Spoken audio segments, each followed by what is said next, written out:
morning and good evening to everyone joining us from around the world. It's a pleasure to welcome you all to today's webinar hosted by International Hindu University.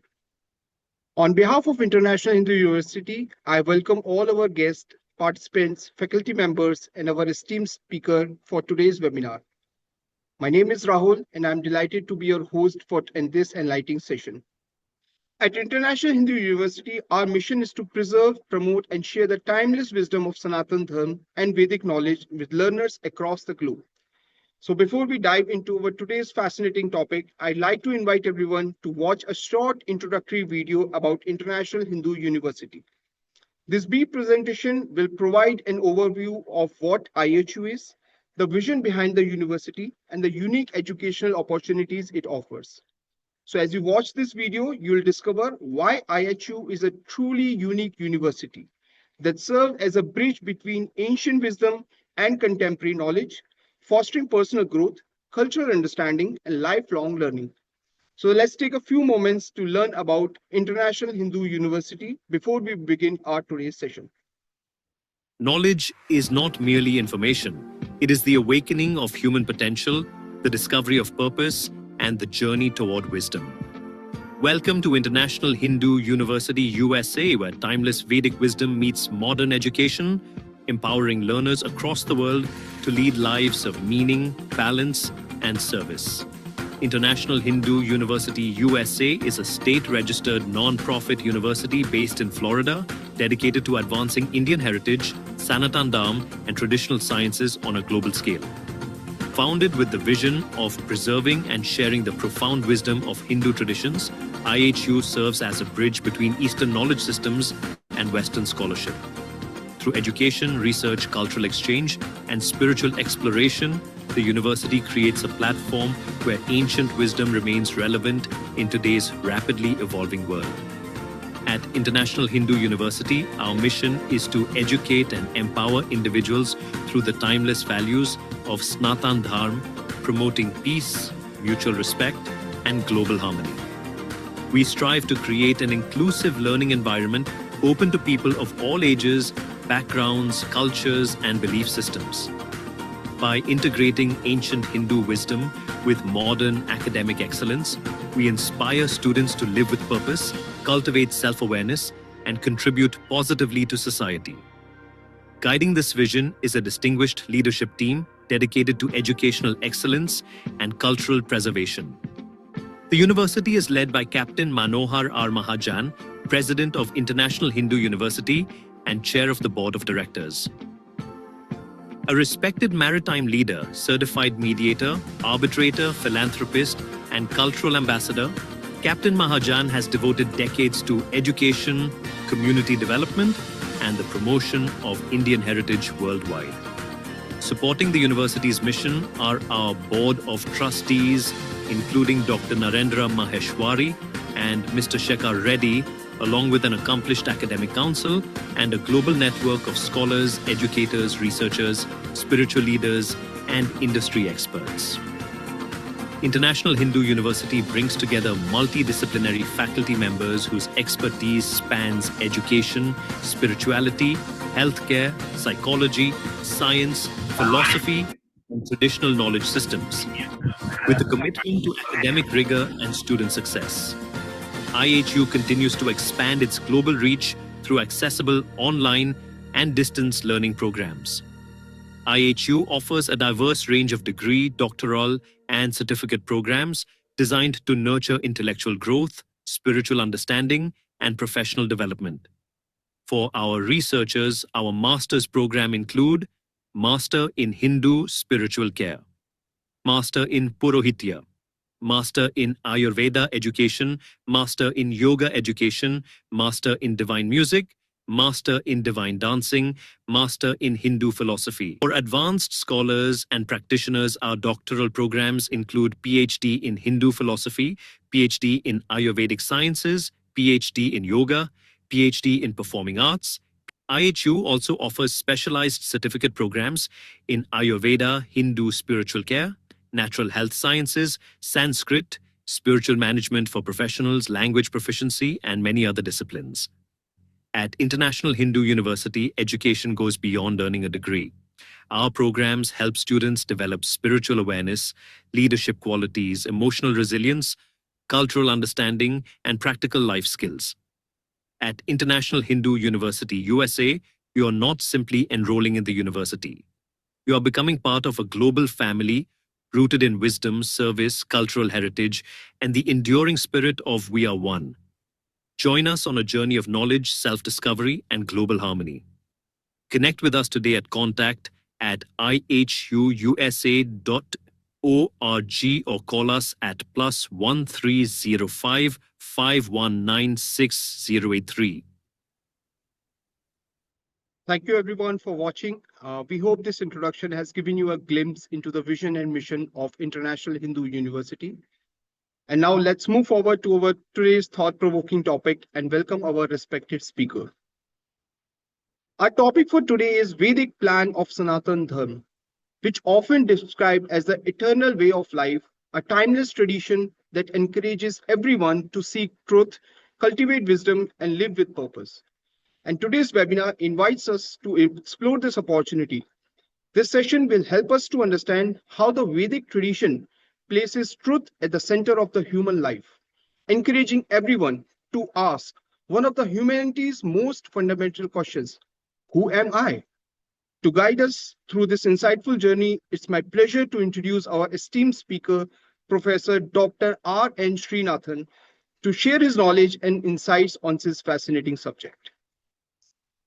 Dr. Sreenathan is a highly respected academic, educator, and a researcher with more than 43 years of international teaching and research experience in the field of anatomical sciences.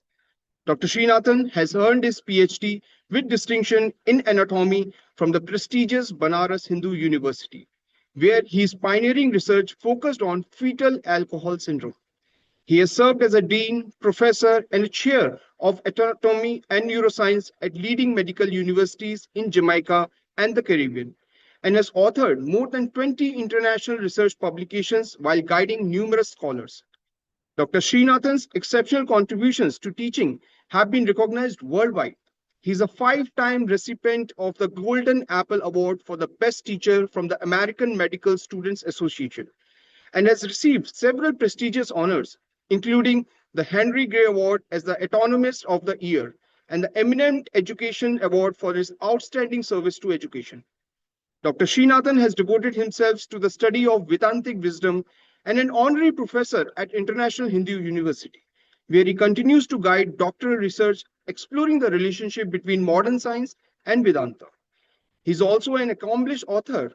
His internationally published spiritual novel, Om, I Am, A Novel Journey into Vedic Legacy, has been widely appreciated.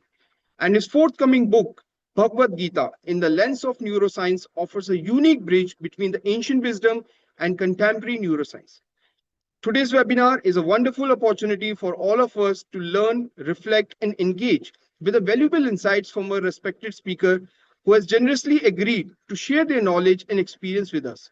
So we encourage everyone to actively participate, take notes, and make most of this interactive learning experience. Please give him a warm virtual welcome to Professor Dr. R.N. Sreenathan. Dr. Sreenathan, the stage is yours. Thank you very much, Rahul.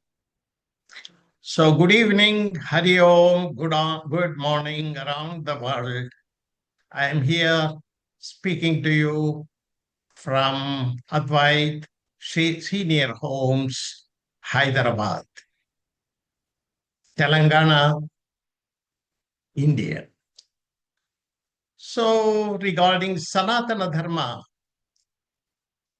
very highly misunderstood dharma, if it is any there in the universe, and that is Sanatana Dharma. It is so misunderstood, misapprehended, misjudged. Unfortunately, whoever speaks of Sanatana Dharma or Hindu Dharma, everyone they say, I know about it. But finally, what is Sanatana Dharma? I am afraid to say very few of them actually know it. I am confident that by the time you leave this lecture, you will know something about Sanatana Dharma. I am sure you will be rightly educated. What exactly is Sanatana Dharma? What does it mean? Why should we follow it? It's a very important point you are going to unearth today, learn, and you will rejoice. I will start with a small anecdote. There was once a youth who was employed recently in a nearby town, and he received a telegram that his father is seriously ill and he had to rush back. As soon as he got down from the bus, a passersby told him, "Your father just now left." He started wailing, crying uncontrollably. He ran to the bedside of his father and started crying, "Father, you would have stayed few more minutes. Why did you go so early?" He was failing and weeping. His body was still there. It was not even cold. And who has gone out of the body? For whom he is weeping? He is weeping for something which is lost in the body. What is that is lost in the body? We have no clear idea at all. It is Sanatana Dharma which gives clarity to this, absolute clarity. It says that what has gone is beyond the perception of the five senses of the human body. So we call it unmanifest. It is something unmanifest.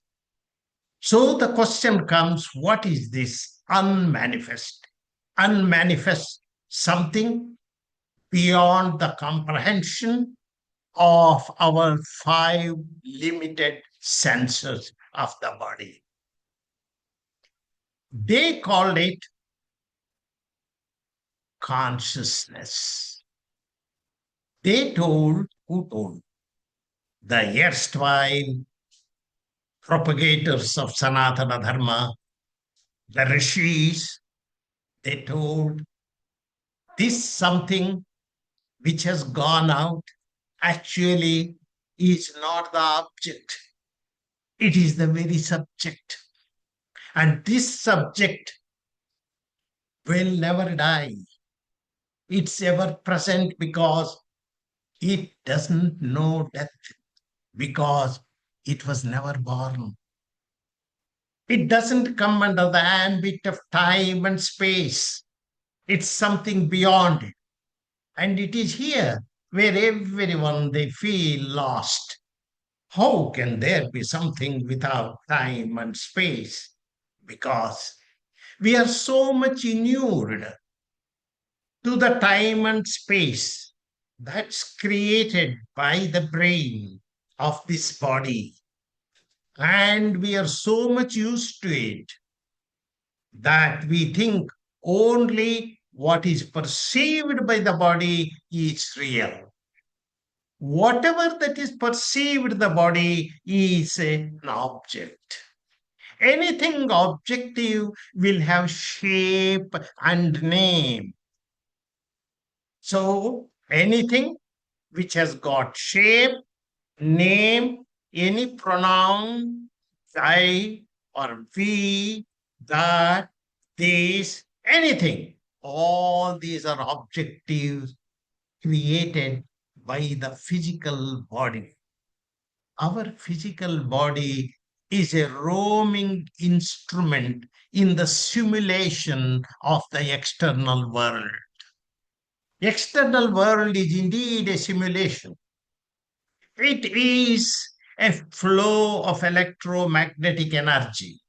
In that flow of electromagnetic energy, what we perceive is infinitesimally small, a very trillionth of a part of it. Only we see, we observe, we perceive, we experience. All the rest is becoming unmanifest. So, in this background, Sanatana Dharma tells one basic simple truth. Say, we are living in a dream. Let us understand in a simple way. We are living in a dream. As long as we are in dream, will it be ever possible for us to know about waking life? It is impossible. If somebody were to tell you in your dream that there is something like a waking life, one will never believe. As we don't believe dream in the waking life, that is where the Sanatana Dharma comes. It tells, just like waking life is not there in the dream, there is another level of reality called consciousness beyond the waking state. And you have to wake up from the waking state to reach that state, which is a subjective state. What do we mean by subjective state? Take, for example, a musk deer. A musk deer smells beautiful aroma, some smell. It goes on searching for that smell in the forest everywhere, but doesn't know that it is coming from its umbilicus itself. It comes from within. So this is subject. Whenever we wake up with I. And when I is connected with the mind, when I is connected with the body, immediately that I become self-egoic I. It becomes egoism. So egoism is the identified subject with the false body and the mind. As long as this ego I exists, we think that the body alone is real. Why do we think like that? Because we are created by the information. The whole information which has created the body has created the mind, has created the brain. In the brain, there are centers which create emotion. There are centers which create happiness. There are centers which create attachment. There are centers which has got free will also. So it's our brain. So when we say attachment, I am attached to a person. I there represents the body. Your body, along with the functioning brain, is attached to that person and not you. We are the subject. How to understand this? To understand that anyone, all of you, whoever sitting in any room, you must be having a fan above you or an air conditioning. Look at that. Fan must be rotating or air conditioner must be on, but it cannot work as long as there is electricity. But do you see electricity? We don't see electricity, but we presume that there must be electricity. Therefore, fan is moving. So, as long as body is alive, we presume there must be consciousness. But this consciousness, when you go to reach, it is a higher level. It means it reaches only when we drop the body and mind consciousness or our attachment with the body and mind. So Sanatana means oldest, ancient, and always present, permanent. What is permanent? Which is present both in past, present, and future, is permanent. Which doesn't come under the ambit of time, is permanent. Sanatana Dharma is tells that which is eternal, which is permanent, which belongs to another level of reality, which does not have time and space, which never dies, must be behind the world and behind the functioning body. And as long as you do not understand that, you have not understood anything about the religion, anything about this is its dictate. But how to understand that? They did understand that in olden days. Ano krutavo entu vishvataha. It means let noble thoughts come to us from all sides. They opened their windows, their doors, invited everything from outside. They understood it. They had understood everything very clearly. What did they understand? They understood that what we see, body, permanent, solid, is not solid, is not permanent. It is purely temporary. The world, what we see, is not permanent, it's purely temporary. Everything is a moving energy. And they represented it beautifully by the word Om. Now you start Om chanting. By the time you start go on chanting and you complete that, do you know what happens? One cycle completes.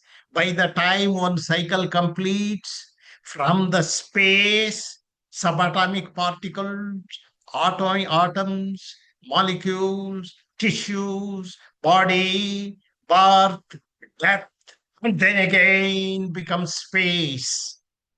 Within one womb, your birth and death is there. Your life is in a constricted form, presented there. And in Sanatana Dharma, what we have to understand is behind every movement, there is a screen. All of you are observing now screen. Without screen, can you see my photo? Can you see this Sanatana Dharma slide? So you cannot. So what is required is the backdrop. When you see huge waves in the sea, there must be water behind it. When we see so many ornaments, there must be gold behind it.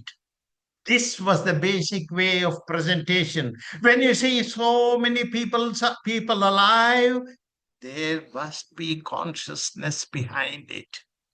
That consciousness is I, pure I, devoid of body, devoid of mind, devoid of world. Ourselves, excluding everything, if we exclusively withdraw into consciousness, identify with the subject I, then we have reached the destination. But the journey is not so simple as it is said. So the yesteryear sages thought how to put this into practice. So they struggled. They selected a few people, highly intelligent. If there is an IAS or something else, do you take an ordinary boy? You want an extraordinary individual. You give a seat in medicine only if one is extraordinary. You don't give for an ordinary duffer. So that way, they selected a few people, not depending on birth, not depending on any other social status, but purely on merit, on intelligence. Few people were selected and they were exclusively taken to a hermitage and they were asked to learn. And there, naturally, because of the special duties for a woman to take, the household duties in those days, this work was exclusively set for only male select. And when they came back, their aim was to change the whole life of millions of others. So, how to change them? If you say you are not the body, you are consciousness, nobody understands. How to make them understand? Then they evolved a plan. You first create an intermediary. The intermediary is God. You create a God. You make them interested in God. And now you serve that God. In this way, what was their selfish interest became God centric. And later, steadily and slowly, God centric individuals should become a consciousness centric. Consciousness centric are called truth centric. This is how it is. So now it was truth centric vision of our humanity. What do we mean by truth centric? The truth centric is that which is permanent, which has no time and space, that which is ancient, and that truth centric, and that which is subject. So it has to fulfill three conditions, and that only is truth centric. In order to reach the truth centric, they had to create an intermediary God. When they created intermediary God, they told you first work for the God. Take the whole universe as the body of the God. Then you become one cell in the body of the universe. In your own body, your own cell, your own heart will be selflessly working. Similarly, we have to be working selflessly for the whole creation. That is how they started working, but they never stopped there. They told further with the stories. They made them, they attracted them. They called them Puranas. But Vedic background was always in their mind. And finally, slowly, but steadily, they improved. And they started towards meditation. What is meditation? Temporarily forgetting that I have the body, I am in the world, is meditation. I repeat again. What is meditation? Don't fall into different types of meditations. My meditation is good. You come here, I pay, you pay money, I will be able to give you. No, nothing will work. Only one important point which Sanatana Dharma tells is as long as you do not keep your body and the world away temporarily, you will never enjoy the sweetness of the consciousness. In order to achieve the unity with the subject consciousness, you have to temporarily abandon the body and the world. And this process is called meditation. So meditation, slowly and steadily, creeped into the life of the individual. And finally, there was a quantum leap. Why do I call it as quantum leap? You know, whenever you take an atom, there are electrons in different orbits, and one electron may jump from one orbit to the other orbit, but never passes through the intermediate space. We know quantum science. Similarly, when we go from the dream state to deep sleep state or to the wakeful state, one state to the other state, it is a pure quantum leap. And when you go from one state to the other state, the previous state completely loses hold. In that way, finally, we have to take a leap, which you can call it as complete belief, what we call as bhakti. These people have given different meanings. Bhakti different, jnana different. This is all in the intermediary constructions. They are not at all different. Vedic syllabus is common. Bhakti is another name for jnana. What is jnana? Forget the world, forget the body, believe in God for as an intermediary step. Later, believe in consciousness as your final abode.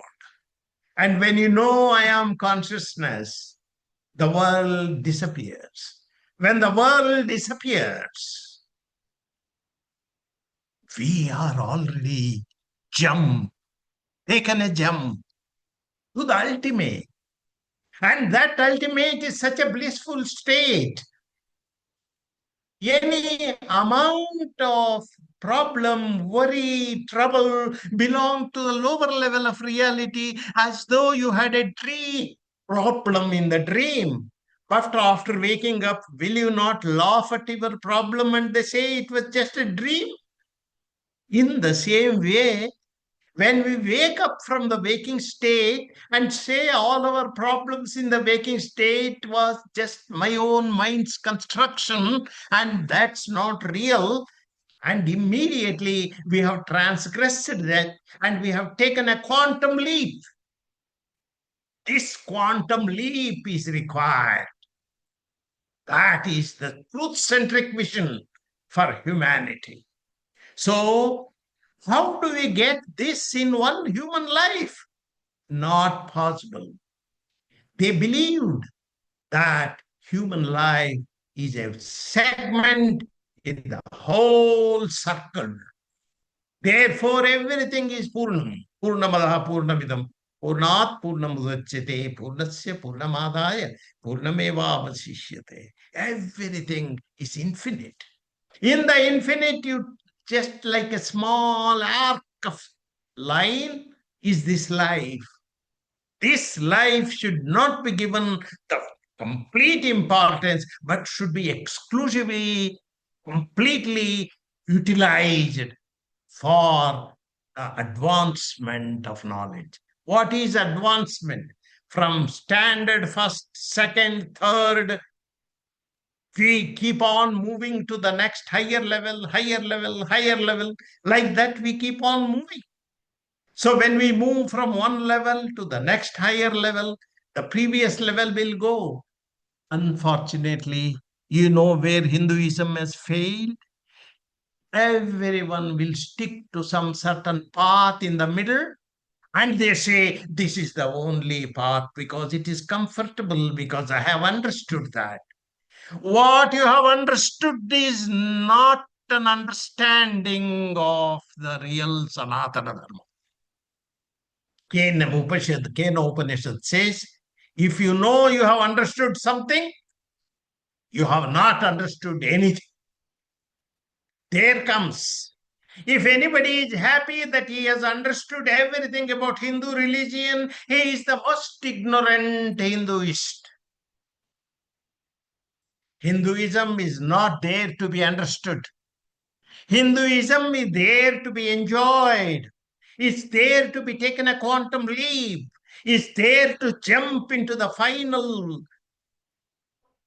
one final jump where every trouble, every problem disappears and we reach our ultimate abode of consciousness.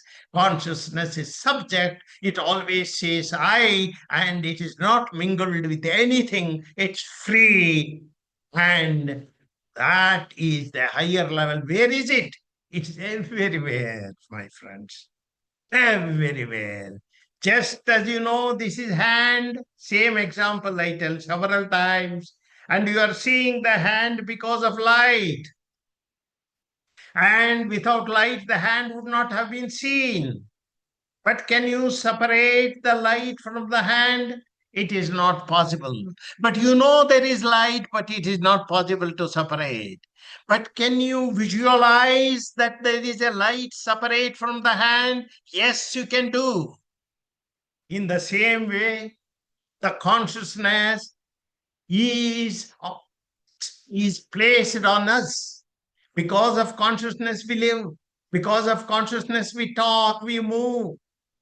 And we have to separate consciousness from the body intellectually.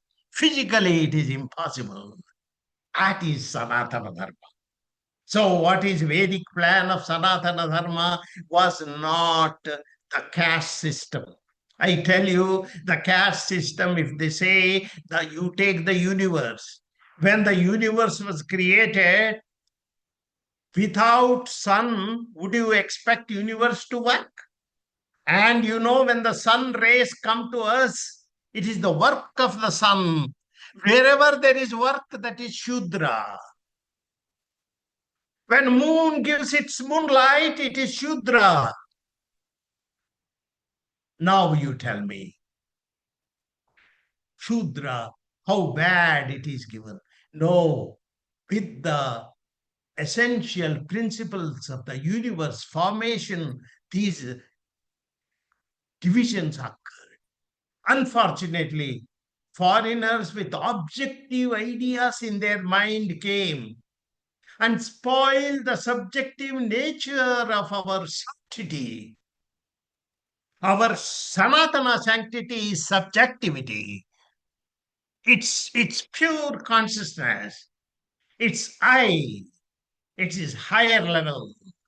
That is altogether different from objectivity. Therefore, whenever a thought comes to us, you be happy because behind the thought, there is always a consciousness. Pratibodha viditam matam amrutatta me viddate. You talk about something, without consciousness, you don't talk. This is called awareness living. Start living of awareness. Whenever we live with complete awareness means what? Keeping the consciousness in mind. If we start living, then we have lived the life. So what is Sanatana Dharma then? Sanatana Dharma is a subjective dharma. Sanatana Dharma, if anybody says, my God, that God, this God, then it is not complete Sanatana Dharma. It's a path in the Sanatana Dharma where you are stuck in the middle. You have to keep moving. There are many lives ahead of us. In further lives, you will be emancipated. There is always a room for change. But in this life, as much as possible, you have to keep moving. That is the plan of Sanatana Dharma. So, Sanatana Dharma is not God centric, it is truth centric. Sanatana Dharma is not objective, it is subjective. Sanatana Dharma is not teaching, it is experiencing. Sanatana Dharma is not giving, it is encompassing everything. Everything is within us. And this is so close to the science. In science, everything is created by the. Please wait for my book. I have detailed and I go on describing this for 1,000 pages. The Sanatana Dharma. You are born in this Dharma. You should be very proud of, because this Dharma doesn't expect anything from you. Should anybody expect anything from this? That's not Dharma at all. Dharma is living.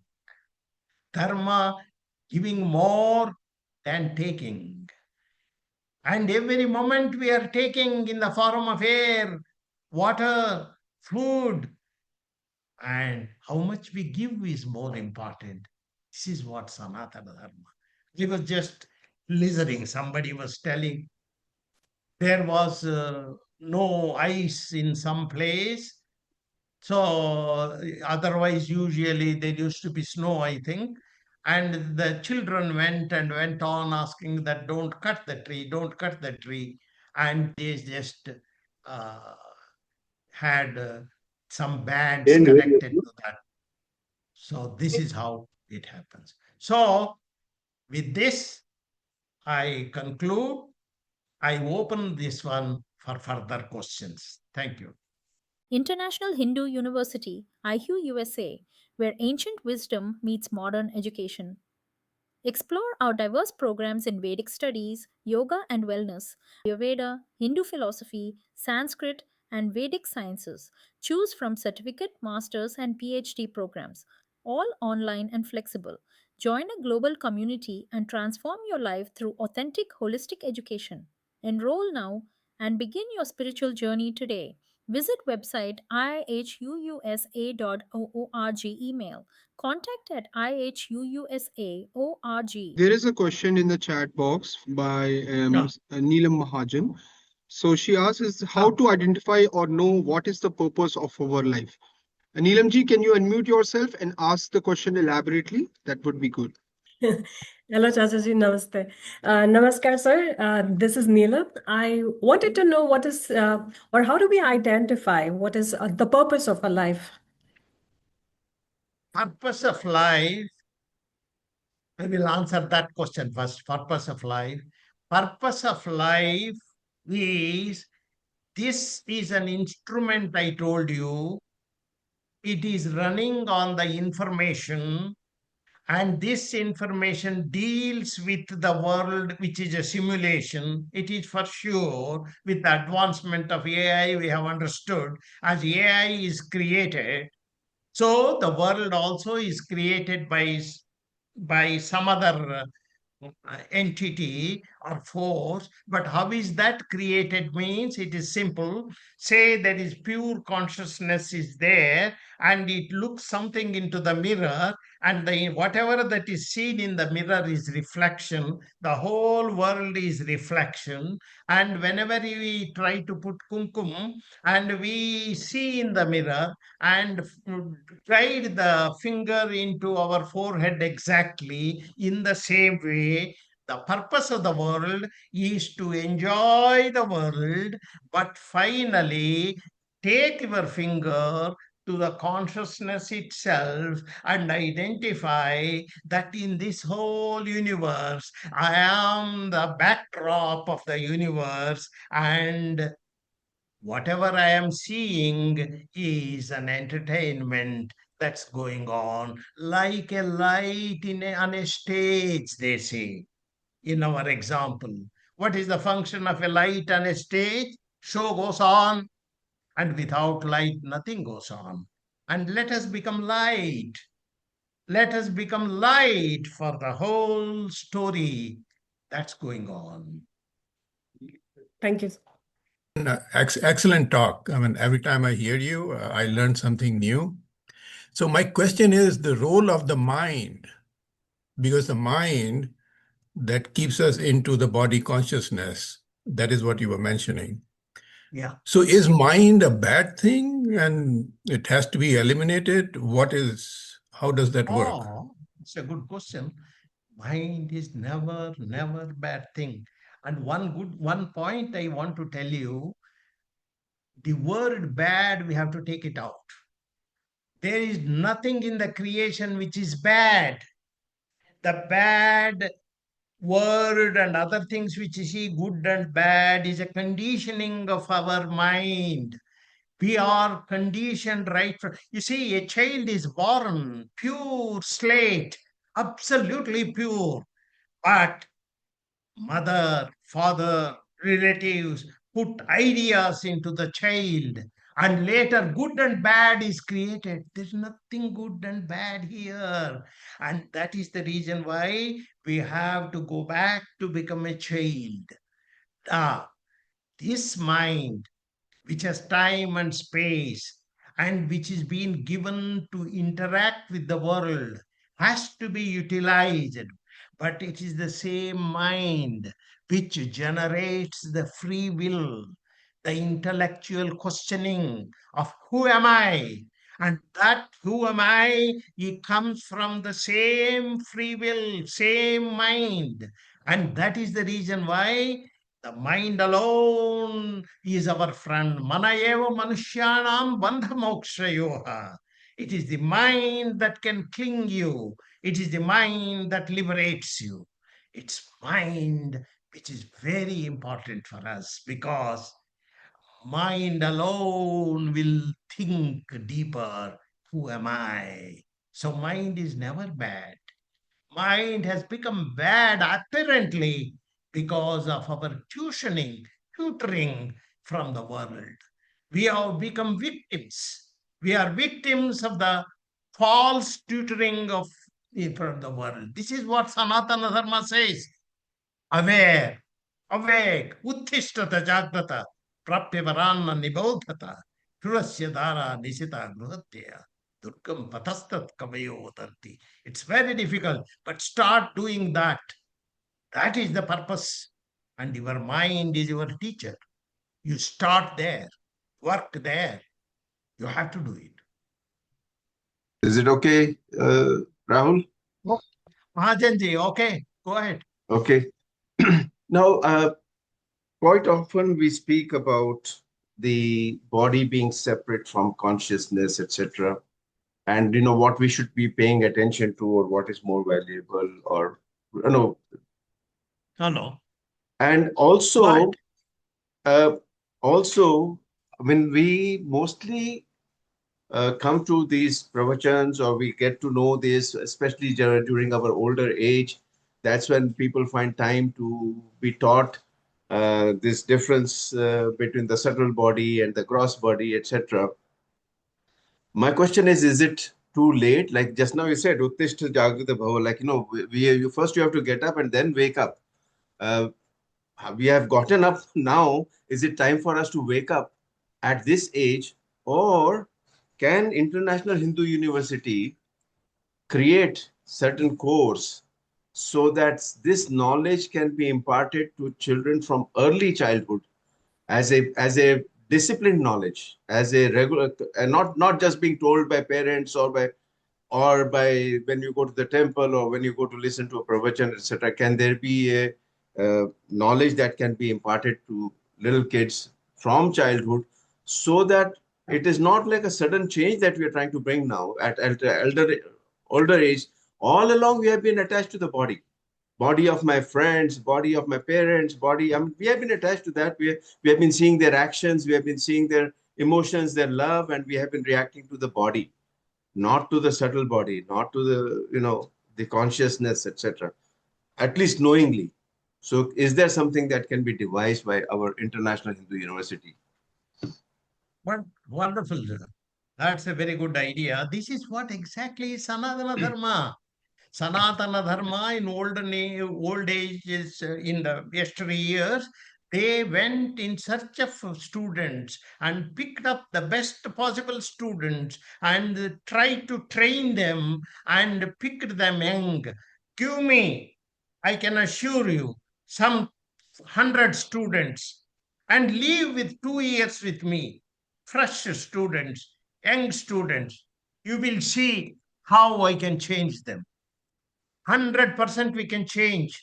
International in the university has to aim at younger minds. Not that older minds do not understand, not like that. Older minds also, that may be slow, but what is important is younger minds. I am eager to, once my book comes, I want to go to a very small school and teach them, give them some lectures and tell them, say, this is so simple, as simple as this. The other day, I was telling to some young kids, do you know they've immediately picked up? I showed them same example, fan. Look at the fan. Behind the fan, what is there? They told electricity. Like that, if the body is alive, behind there must be consciousness.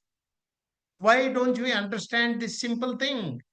Though electricity is not seen, we presume it is there. So presume there is consciousness, and that consciousness does not die, and own that consciousness.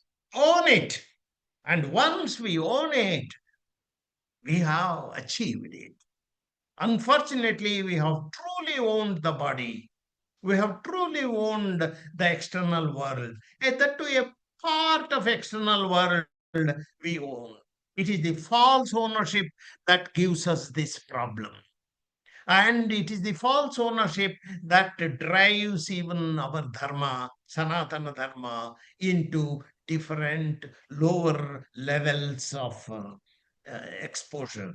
So I personally feel that there is every opportunity for International Hindu University to appeal to young children, to appeal to parents, to take this up and see that the children are educated. Children pick up extremely easily, extremely quickly. Unfortunately, we know materialism is reigning supreme. It is doing enormous blunder, and it is completely enveloping the mind and causing, and especially the social media is causing havoc. We know that. But the same social media we have to make use and give them in return this particular knowledge. So, with the internet, we can also progress in this direction and encourage children, especially children, to know this knowledge, not allow them to brood with a phone day and night, always looking at some picture. No, it is time we wake up. It is time that the elders also work, but it may be difficult for them. But for children, it will be extremely easy, and we have to work on that. Sreenathan that's very encouraging. Just want to let you know and let all the audience know that about 4 years ago, when we, International Hindu University, attended the HMEC conference in Cincinnati, one of the topics raised there was about the questions that the youth faces, or mostly the questions that are asked of youth in growing up in America about Sanatana Dharma and Hindu religion and our traditions, as to why somebody puts a bindi, why somebody wears bangles and stuff like that, or why puts sindoor. So we had promised to HMEC that we, as International Hindu University, we will come out and publish some answers to these questions. And our PhD student, Mr. Matranji, he did compose a book with 100 questions which are asked, and found answers to be able to given to these youth in for whatever questions they are asked.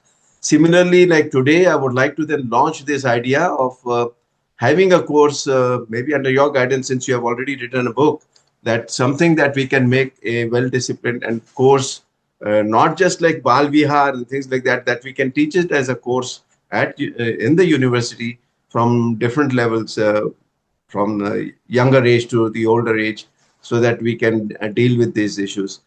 Thank you so much, Sreenathanji. Please, Premaji, please go ahead. I really admire this thought process of what Captain Mahajan is saying.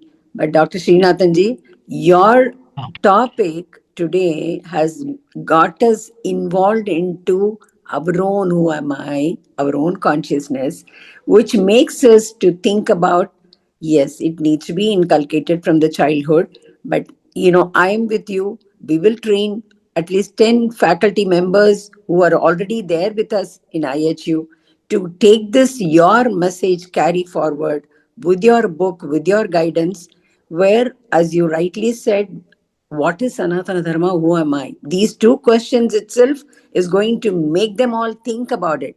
All these vices will get away. These virtuous things can come only when I take off that everything that is connected with my shariram, my body needs to be taken out. Now, how do I take out?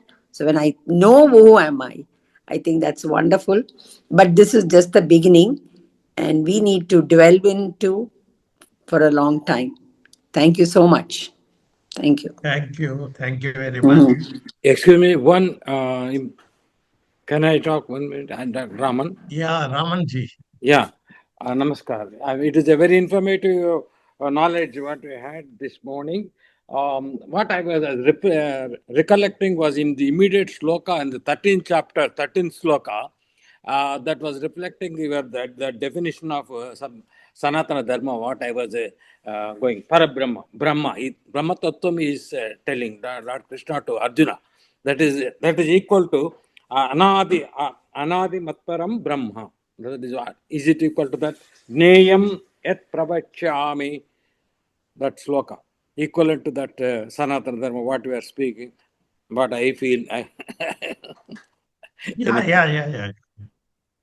Thank you. Thank you very much. And one of my students, Dr. Ravindra Niturkar, asked a question that he gets sleep during meditation. Is it normal? It's not normal that way. We are not supposed to get sleep. That doesn't mean that if sleep comes, we should get worried. Yes, sir. If sleep comes, we have to sleep. But that's not meditation. We have to make it clear. But whatever the meditation period is there, at that period, we have to forget our body and mind. Keep the body, mind aside. And we get sleep sometimes. And that is the best medicine for those who do not get sleep in the night. That is the best medicine. So try, and it is better to try during daytime instead of nighttime. Sit, and naturally you don't get sleep quickly. By practice, it is possible. By practice, it's possible. Okay. Any Thank you. other questions? Yes, sir, there is a question which was missed by Shobha ji. She asked how to control subconscious mind. This is the problem. Problem is we read different types of books. Very books, especially Western authors, they have their own way of presenting. There is subconscious, there is superconscious, different types. What is subconscious? And we have to keep on explaining these. So I will make it simple. The day-to-day connections, immediately memory withdrawal, if it is there, it is under the regular consciousness, regular mind. Subconscious means the memory which you does not retrieve periodically. The memory which you do not retrieve periodically, allow it to stay there in one place, is the subconscious mind. And this subconscious mind sometimes comes as thought. A particular thought it comes. And that particular thought, when it comes, subconscious mind, so this is sometimes goes difficult for us to control. Now I will tell you that once again. So subconscious thought is one where memory is already there in the memory bank but does not come often, and suddenly comes sometimes, what we call vikshepa. Vikshepa means from nowhere a thought comes. A particular thought comes from nowhere. You don't know from where it comes. Why did it come? It was stored inside, but it did not come, it was not regularly withdrawn, and therefore it suddenly pops up. It pops up, that we call vikshepa. So the best medicine is to increase the level of consciousness, increase the idea of consciousness more and more and more, so that every pocket pigeonhole of your memory is filled with that consciousness. And then, whenever and wherever you sit, only consciousness pops up. That is what the stage you have to reach. And that is possible.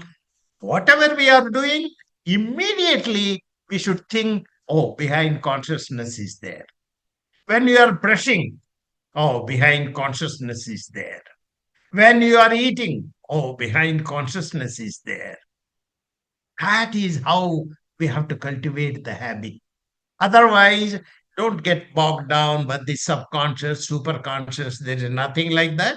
It is pure science, either regularly withdrawing memory or memory bank they are stored. But your main aim is to feed the consciousness on a regular basis. Yeah, I had Yes, one please. question. You mentioned about your book. Can you tell us what is the theme of your latest book that is going to come out That's soon? good question. I have written a book called as the Bhagavad Gita in the lens of neuroscience. Own your happiness. This is published by a very prestigious publisher, Motilal Banarsi Das. He is there in publishing line since 1903, and they are publishing that in three volumes kept in one jacket, I think. That is what they are planning to publish, because it's quite a big book. My main, what I have done, I will give you the gist. It's a very good question for me, because first I explain science. I first explain what is quantum science, what is neuroscience, and where is how consciousness is explained by neuroscience, how consciousness is explained by quantum science, and what is Veda, what is Bhagavad Gita in introduction, and then I compare Vedic science with the modern science, how the both of them differ. Like this, I explain consciousness on the basis of science and Vedas. This forms one book called Book 1. And later in Book 2, I start Bhagavad Gita. When I start Bhagavad Gita, first introduction I give. You know, we are made up of 5 elements. What are they? Earth, water, fire, air, space. The earth, Nakula, water, Sahadeva, fire, Arjuna, and then Vayu, Bhima, and space is Dharmaraya. So, like this is how the Mahabharata war is there. We have to overcome these elements. And finally, you sit for meditation.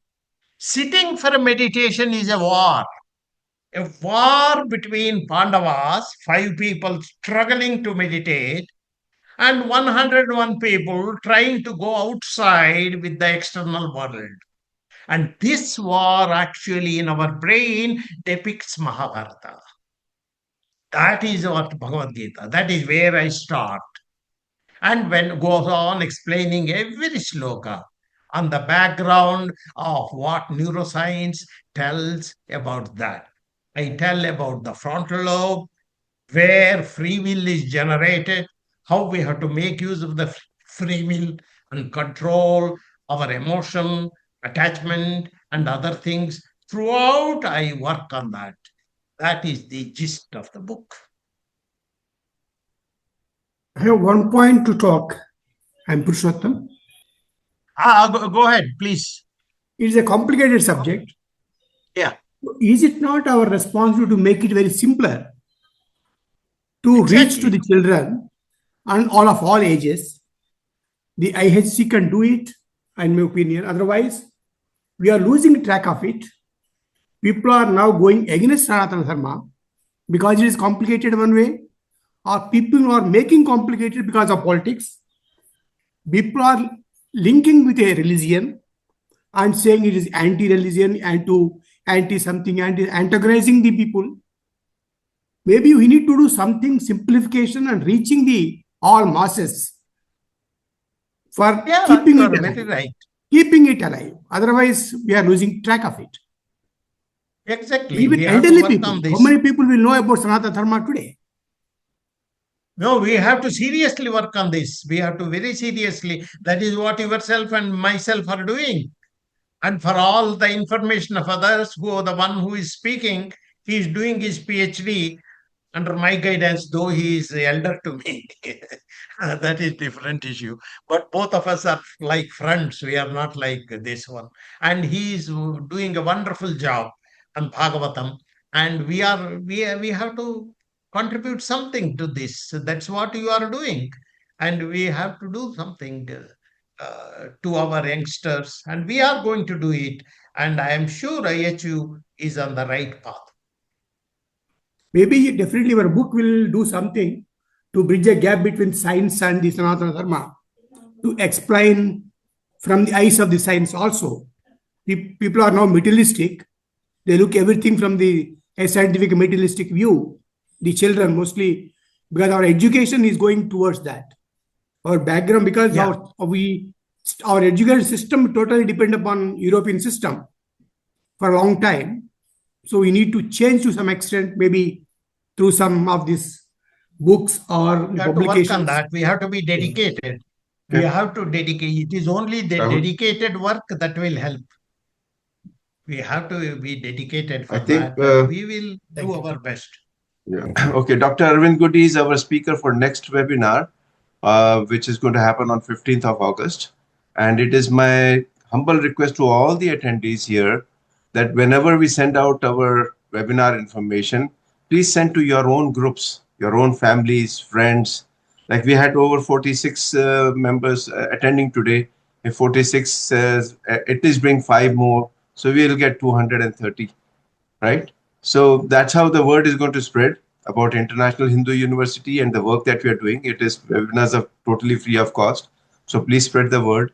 So thank you very much, Dr. Sreenathan sir, for such an enlightening and inspiring session. So on behalf of International Hindu University, I would like to express my sincere gratitude for sharing your knowledge, wisdom, and time with valuable perspective from all of us. I would like to thank all the participants also for your thoughtful questions and active participations for making this session a truly success. And before we conclude today's session, I would like to invite everyone to join us for a Shanti part. Sarve bhavantu sukhinah, sarve santu niramayah, sarve bhadrani pashyantu, ma kaschit dukkha bhave.